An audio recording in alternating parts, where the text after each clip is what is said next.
Let's face it, some things are tough to explain. Have you ever tried to describe the color red to someone who has never seen colors? Or how do you describe what love is? It's tough to do. Maybe you can explain how loves make you feel, though. The way your heart pounds when you're excited to see someone, or the pit you get in your stomach when you're worried, or the lump in your throat when someone you love tells you bad news. Love, joy, sadness, and other things are hard to define, but we often know when they're there and when they are not. The Holy Spirit is tough to explain. When we think of the word spirit, we might think of a ghost, or maybe we think of school spirit, joining together to have pride for a common interest. What exactly do we mean when we say the Spirit of God? The third article of the Creed declares that I believe in the Holy Spirit, but unlike the other two articles of the Creed, God the Creator and God the Son, the writers don't list any characteristics of the Spirit or give a description. Instead, they just list where the Spirit is active and alive in our lives, in our churches, in forgiveness, and in the resurrection of Jesus.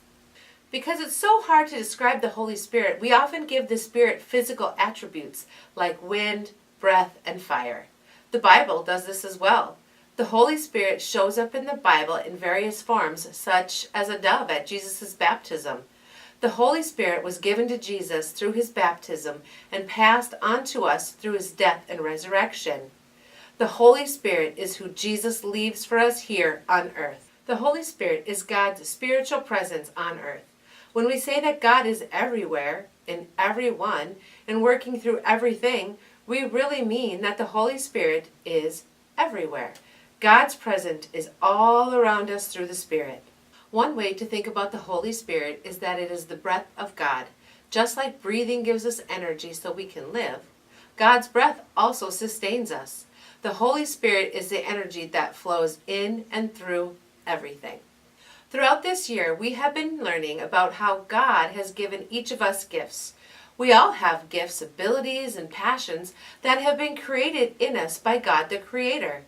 The Holy Spirit takes those gifts and breathes energy into them so that we can use them on a daily basis for the sake of the world.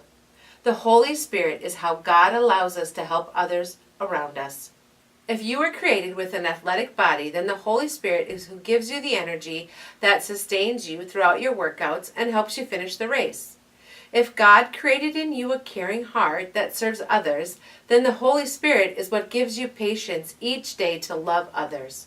If God created in you a desire to do what is right, then the Holy Spirit is who gives you the moral compass to make good and healthy decisions each day. The Holy Spirit takes the gifts given to us, lights them on fire so that we can shine onto the world and serve your neighbor. The Holy Spirit also gives us our faith. Last week, Nadia Bolz-Weber quoted Martin Luther by saying that, I believe that by my own understanding or strength, I cannot believe in Jesus Christ my Lord or come to him, but instead the Holy Spirit has called me through the gospel, enlightened me with his gifts, and made me holy. The Holy Spirit is where our belief and faith in God comes from. The Spirit leads us to Christ as we cannot believe on our own. Have you ever gotten really good advice from someone? Or maybe they just said the right thing at just the right moment and you thought, how did they know? Has someone ever gone above and beyond to help you with something when you really needed it? Just as the Spirit is moving in us, the Spirit is also moving in other people. These are moments when God uses others to move in our lives. This month, you and your mentor will spend time discussing how you have seen the Spirit alive in your life and how you see it alive in the world around you. Where in our own church do you see the Spirit moving? When do you feel a superpower-like energy in your life?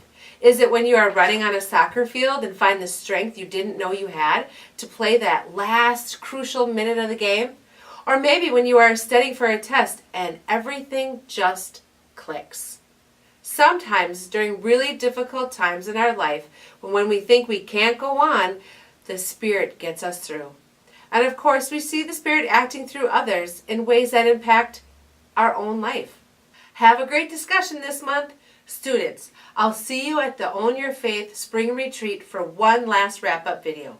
Mentors, I hope you have enjoyed this time with your young people. Thank you for allowing the Spirit to guide your conversations and work in you this year. Have a great month.